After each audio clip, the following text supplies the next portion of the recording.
Ezekiel chapter 8, verse 1 says, "In the 6th year, in the 6th month, on the 5th day of the month, as I sat in my house with the elders of Judah, sitting before me, the hand of the Lord God fell upon me there." And this interaction occurs about 14 months after the interaction from Ezekiel chapter 1, verse 1. And so Ezekiel would still be in the midst of his sign acts, where he was lying down on one side, where he was performing the siege out on a regular basis. And as you can see, the elders have come to him, because as it says in Ezekiel chapter 2, verse 5, whether they believe or not, they will know that you are a prophet. And so he's there interacting with the elders of the place. They're probably trying to ask him some questions, trying to inquire. I mean, come on, Ezekiel, the stuff you're doing is a bit weird, but we're curious about this. Explain it to us. And there, in the midst of the conversation, God decides that's the time I'm going to deliver another weird thing. And there, in the midst of the conversation, the hand of God fell upon him there. And what plays out is almost like a Christmas Carol ghost story. Ryan gave me that idea. There you go, buddy. And the Christmas Carol, the past, present, and the future. And where, Mr. Scrooge, not Mr. Scrooge, I'm thinking Scrooge McDuck. It is Scrooge, man. Yeah, I'm getting all messed up. But where he is taken, now I'm thinking the Muppet story, and this just gets funnier in my head. But where he is transported to the past, the present, and the future, where he gets a rare glimpse of his life, and he changes from there. This has that sense and that feel. Because Ezekiel is transported to various locations and shown the complete and full depravity of the choices that Jerusalem keeps making. Now, before we continue reading, I just want to say I have really struggled personally with this chapter. It made me sad. And it it was just sort of like reading and interacting with it and thinking about it. It was like a weight being placed on top of me. And I was really disheartened by it. I was really disgusted by it in a lot of ways. And then I had to be careful that I myself didn't rise above in judgment on them, and had to question, would I be any different than them? And there are a lot of similarities between these verses and what we see in the United States. Now, as I say that, I just want to give you a reminder and to clarify, in no way do I believe that the United States is the new Israel, is the old Israel, is the fulfillment of Israel in any way. We don't have a temple. We do not function from even if we had a king or not, we don't function from a theocratic perspective. But I was thinking about it, when we do, in the United States, we have one of the largest ratios of professing Jesus followers in the world, where we have about 43% of our country claims to have some sort of Protestant belief, and 20% has Catholicism, and there's another 20-something percent that is sort of undecided. And so if you think about those numbers, that is over 60% of the country professes in some way Jesus.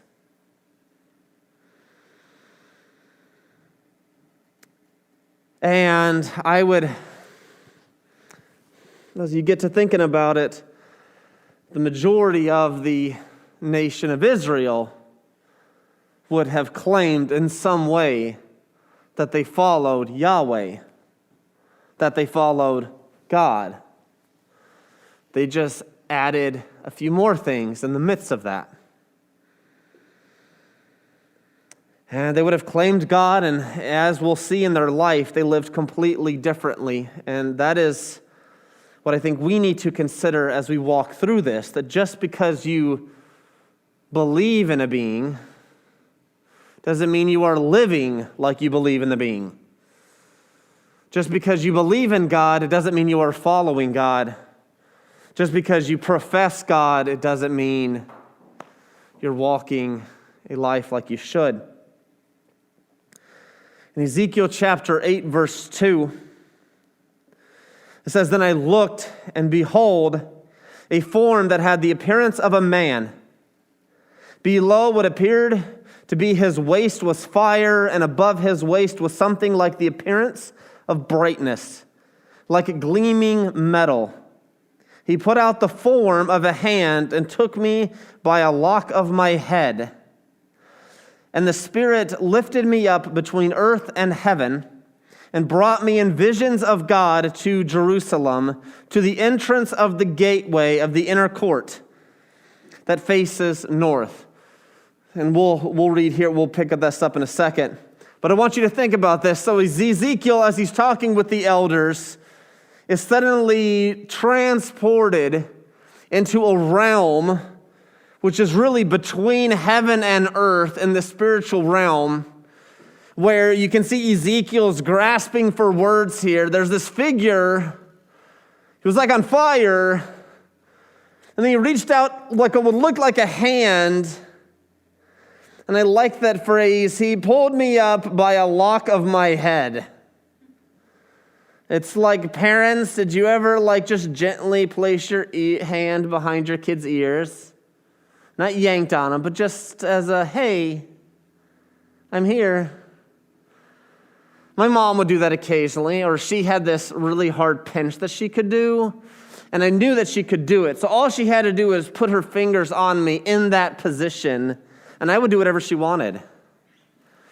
And I just get the sense where it's like a spiritual being saying, all right, it's time to go, probably maybe a little bit too rough, let's go. And you're like, okay. And boom, he's whisked off.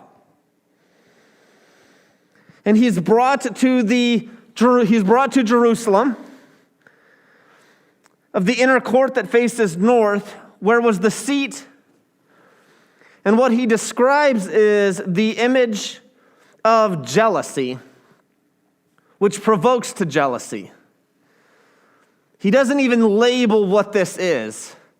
He doesn't describe it.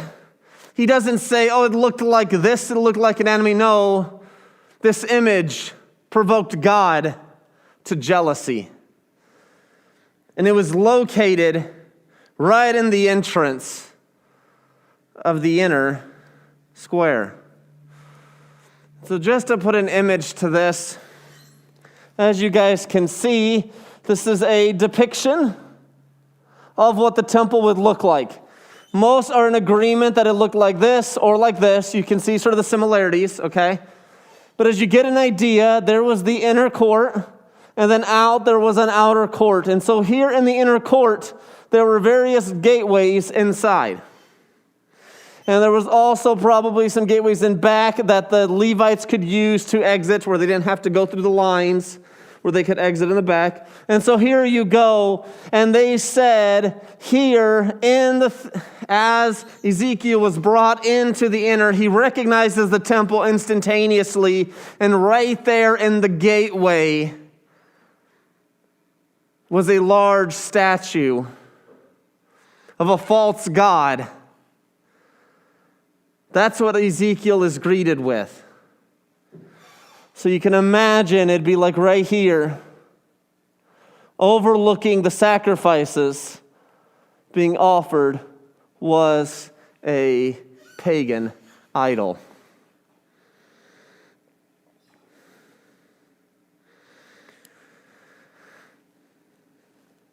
And he said, behold, the glory of the God of Israel was there, like the vision that I saw in the valley. God's presence was here in the Holy of Holies. And right outside is an idol.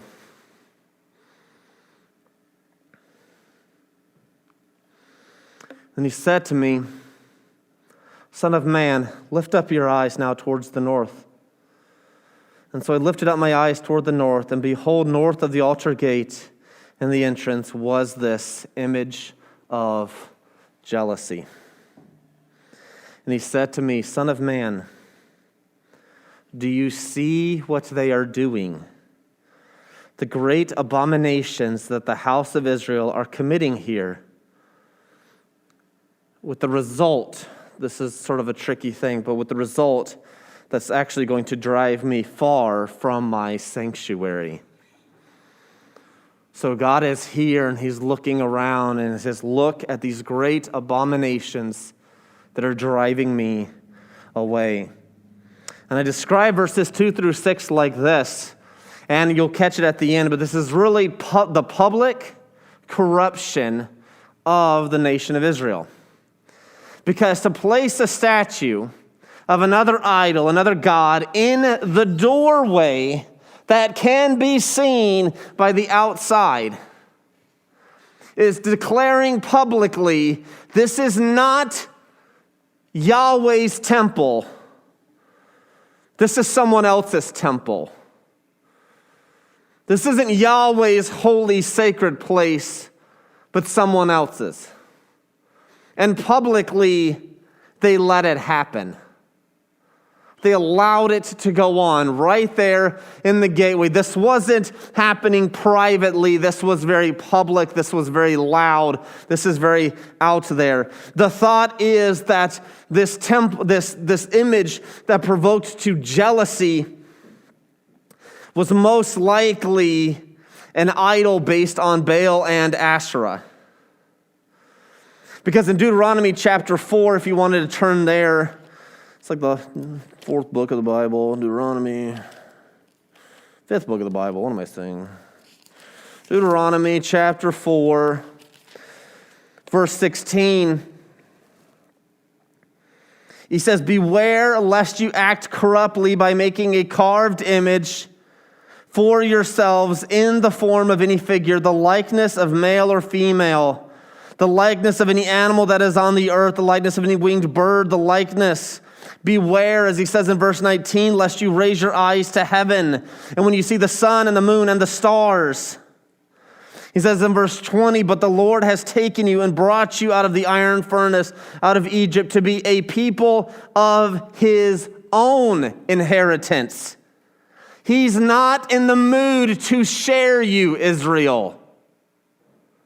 This is his place. This is his land. You are his people. And publicly, Israel has said, no, we are going to share you with other gods.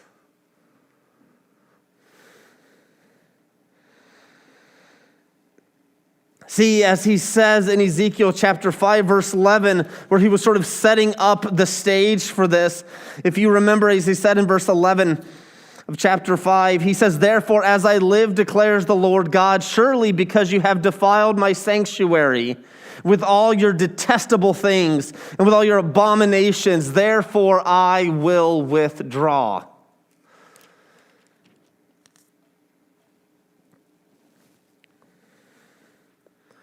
Do you see what they are doing, as he says in Ezekiel 8:6? The great abominations that the house of Israel are committing here that are driving me far from my sanctuary. But you will see greater abominations.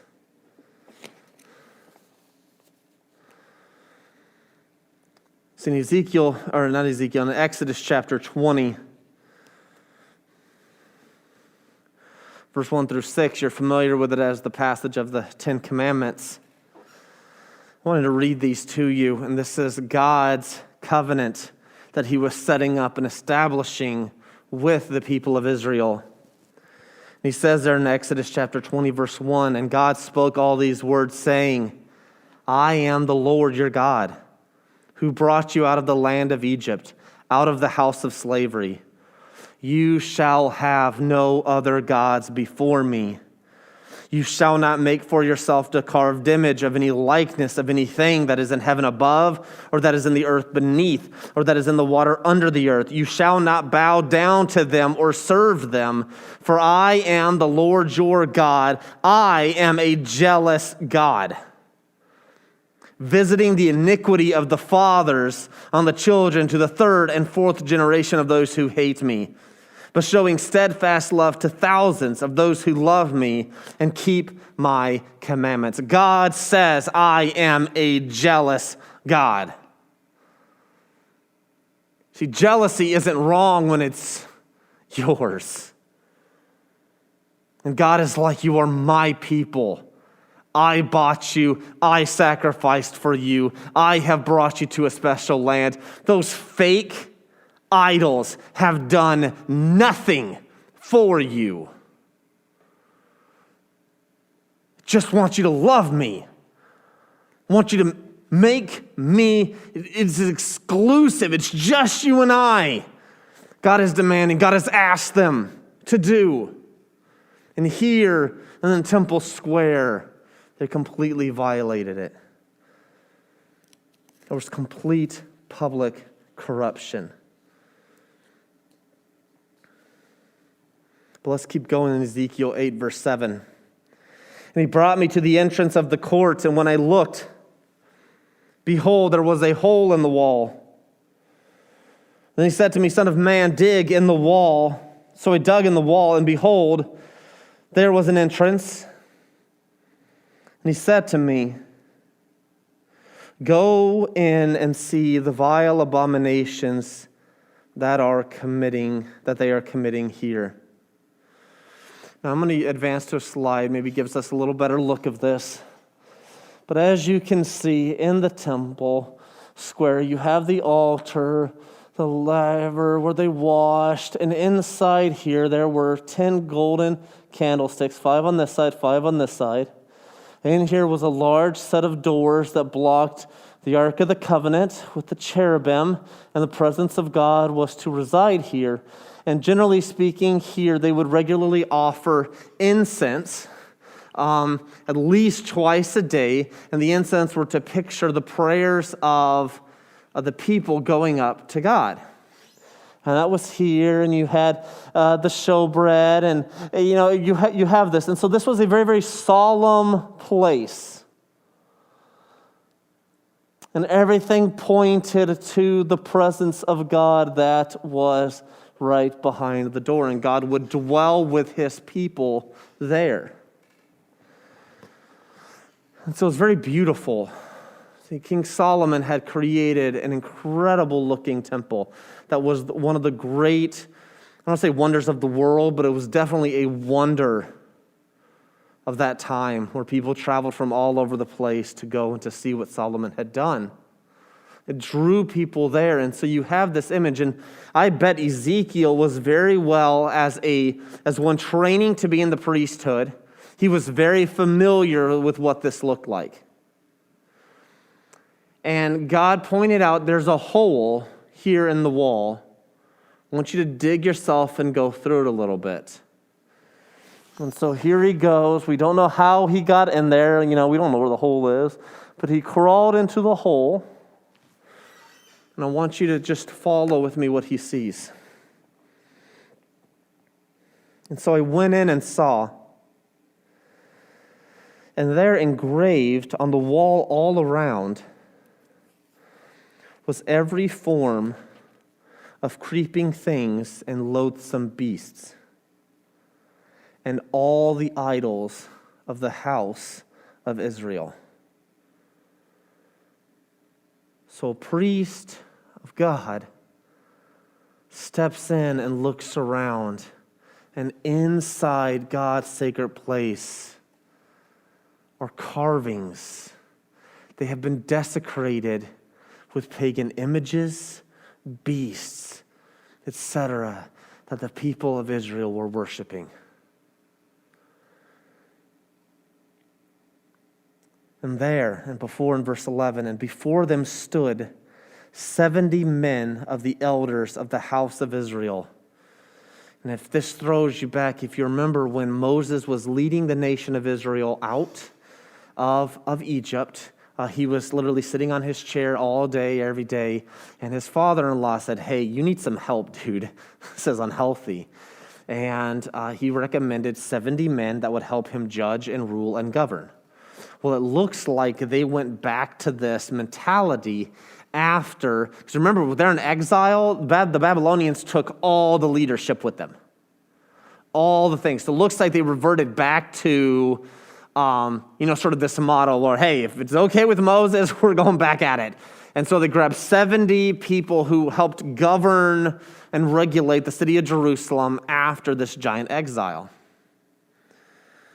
And what we're going to see now describes not the public corruption, what I'm going to call the political corruption. The corruption in the leadership. Because 70 men of the elders of the house of Israel, and then he names somebody by name, with Jezaniah, the son of Shaphan, standing among them. Why does Ezekiel name him by name? Because I think Ezekiel knew him. It hasn't been that long since he's been exiled. He knew him. He sees there in the middle of these 70 men someone he knew. And I think the emphasis is, which we'll see here in a second, someone who should have known better.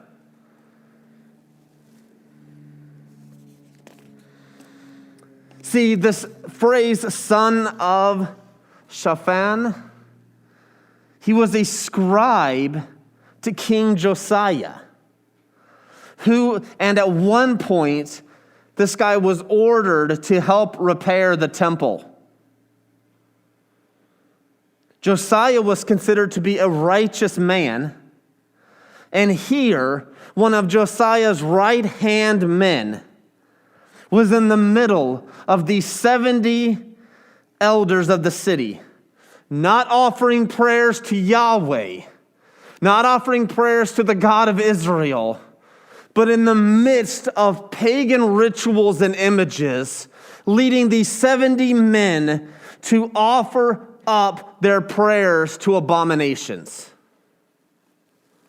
This is how far Israel had fallen. It wasn't just the people, it was the leadership as well. He says, son of man. He's not even done yet. He says, son of man, have you seen what the elders of the house of Israel are doing in the dark, each in his room of pictures? For they say the Lord does not see us, the Lord has forsaken the land. Now, this one was really hard to figure out exactly what's being communicated here, but what I think is happening from what I've read, at first I thought this referred to the rooms, like the sleeping quarters and stuff of the house of Levi. But these 70 individuals with all the images carved all inside the room and stuff, it looked like each one of them had actually created their own worshiping spaces.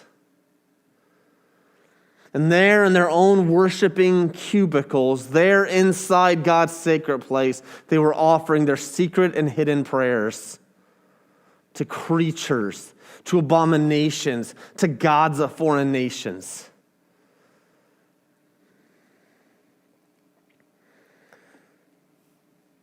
See, where was the house of Levi here?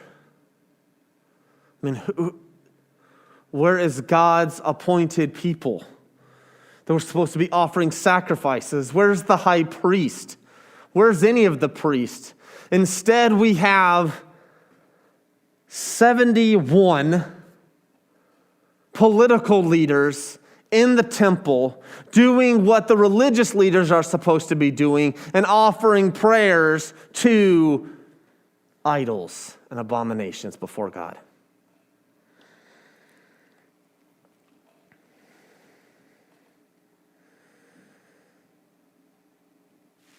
And he says in verse 13, you will see greater abominations than these. Could you imagine Ezekiel and his heart just breaking?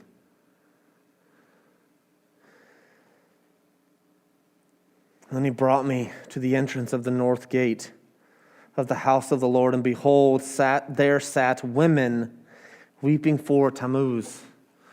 And so we'll go back to this picture here. Oops. So it's either right here, I think it's like right here, is where he's describing, just right there in the entryway. You have the statues, and it looks like this is going on right here. Where he goes, not yet. This is on the stairways. Okay. It's hard to keep track. Okay, it says, where was it? He brought me north gate. Okay, and so who is this guy? Okay, now, this is the only reference of this belief in the Bible. And from what I've been able to find on him, he was also called Dumazid. I'm butchering the pronunciations, I know. Who was considered a Mesopotamian god who was associated with shepherds. Now, what is the significance about the women weeping? Well, I guess, from what we've been able to find out, there was this, here, let me read this. In the Sumerian poem, Dumazid competes against the farmer Enkidu for Inanna's hand in marriage. Oh, that clears things up. And he fails to mourn, Dumazid fails to mourn Inanna's death, and when she returns from the underworld, she allows the demons to drag him down to the underworld as her replacement. Inanna later regrets this decision and decrees that Dumazid will spend half the year in the underworld and the other half of the year with her. And so this is how seasons happen. Who knew? But what they would do is they would follow and they would practice and they would worship and they would weep and cry and follow this to allow a good season to come. But this wasn't set up based on the dates.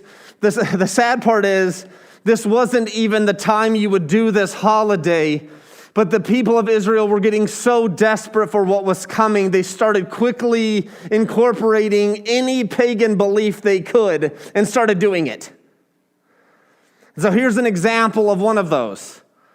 Here's ladies, here's women weeping, trying to proclaim and get a new season of blessing coming, changing the seasons. Well, it's not going to happen. And then he brought me into the inner court. And at the entrance of the temple of the Lord, between the porch and the altar, right there between, right here. Between the porch and the altar were about 25 men with their backs to the temple of their Lord and their faces toward the east, worshiping the sun toward the east. So not only were they worshiping inside these idols and these images and these creepy, crawly critters, etc., now people are worshiping the sun, which they have grabbed another form of worship, incorporating it quickly into their thing. And they're worshiping with their backs. They have their backs turned on God because they don't trust him anymore. And they've turned towards the sun and are praying towards the sun to spare them. Then he said to me, "Have you seen this, O son of man? Is it too light a thing for the house of Judah to commit the abominations that they commit here?" And then he escalates it one more step. "That they with violence and provoke me still further to anger. Behold, they put their branch to their nose," or some of your translations might be, "Behold, they put their branch to my nose."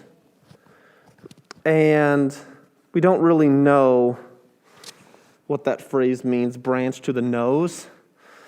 It'd be very similar if we,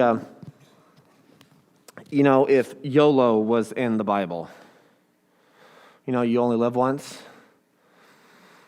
Give it about 4,000 years, the future be like, what? What does this mean? That's pretty much what happened. This was a phrase then that really has completely lost its meaning to us now.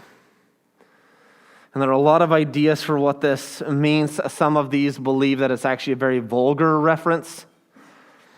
We don't really know. But I think you can catch the tone of what's being said. It's not positive. See, is it too light a thing for them to commit the abominations that they commit here? That they also commit violence out in the streets? That they should provoke me further? And behold, they put a branch to my nose, which I don't know, that just doesn't sound pleasant. But whatever it is, God is using a common phrase of the day and saying they are provoking me to wrath because of the great abominations they're committing. And which is fascinating is here we have in the sacred place what is going on by the leaders, by what's representative. And then he even says they're still provoking me in greater ways by the violence that they are committing on the streets.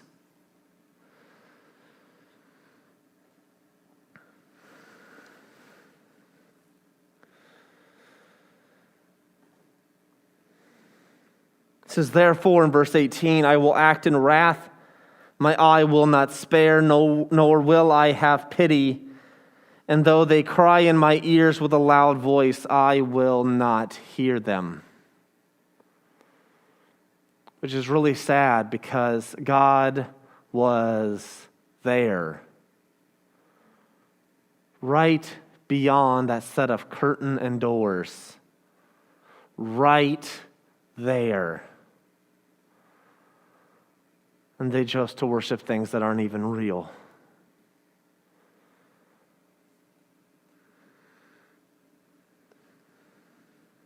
So what do we take with this? I mean, we don't have a temple, literal physical temple where we go and worship. We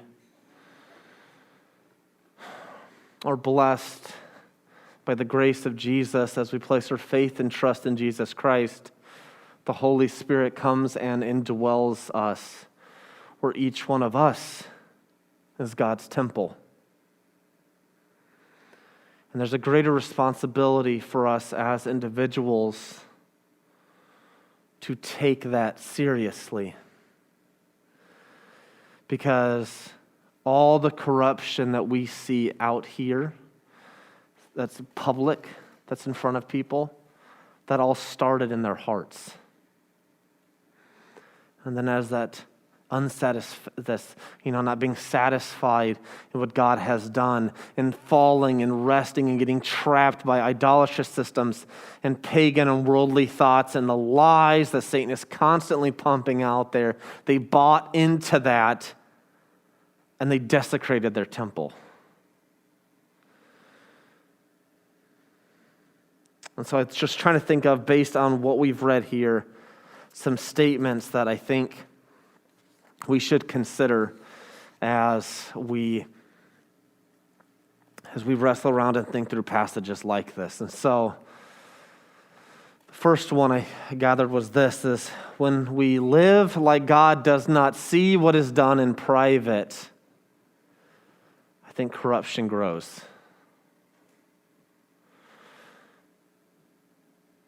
And God showed very fact that the people out there might not see what's going on in the temple. There are little private rooms in the cubicles where they can't even see what's going on. And God's like, I see it all.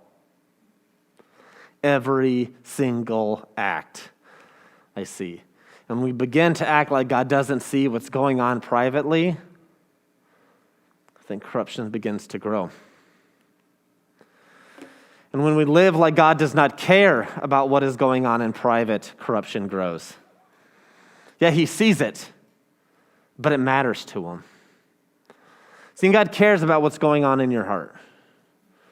God cares about what's going on in your mind and in your silent, in your quiet places and with your thoughts. And I think we got to be aware of that God knows, God sees, God cares. Because when we begin to act like he doesn't, we begin to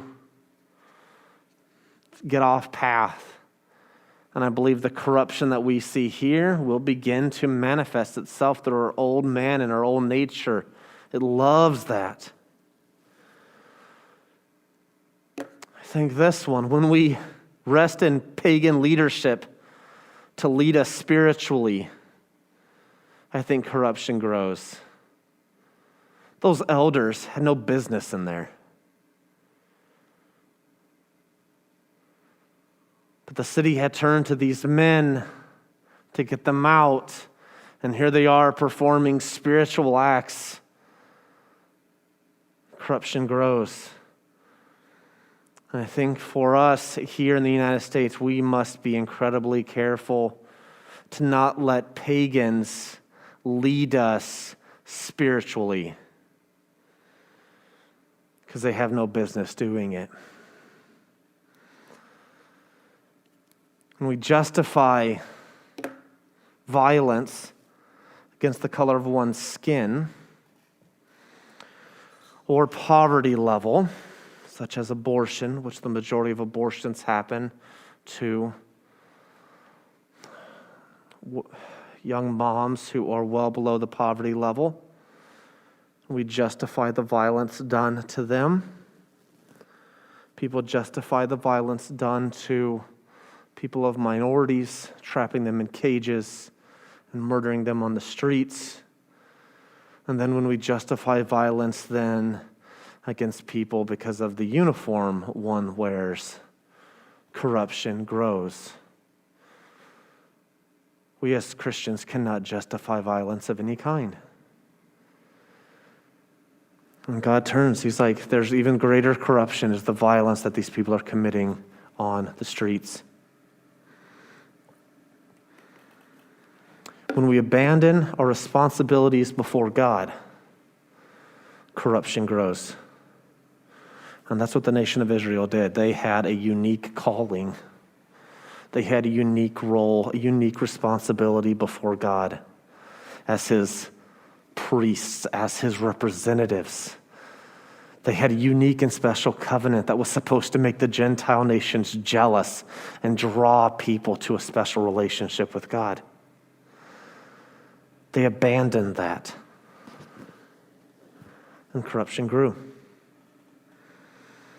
When we abandon as Christians our responsibility is to love others, and we justify them however we want to, corruption grows in our hearts. And lastly, when we look outside Jesus for peace, corruption grows. The nation here looked outside of what was already right there. And it wasn't just this one-time event. Remember, this had been happening for years and years and decades. But God was right there. And he promised them peace and tranquility and safety for all time if they acted and lived in faith. And they just followed him.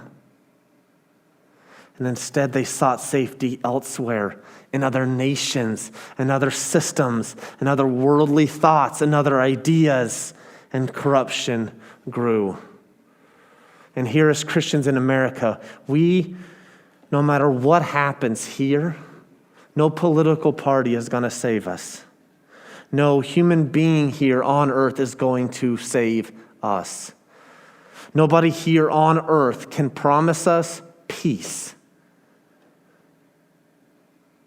We are ambassadors from heaven to earth. And we need to constantly be looking back to him for peace.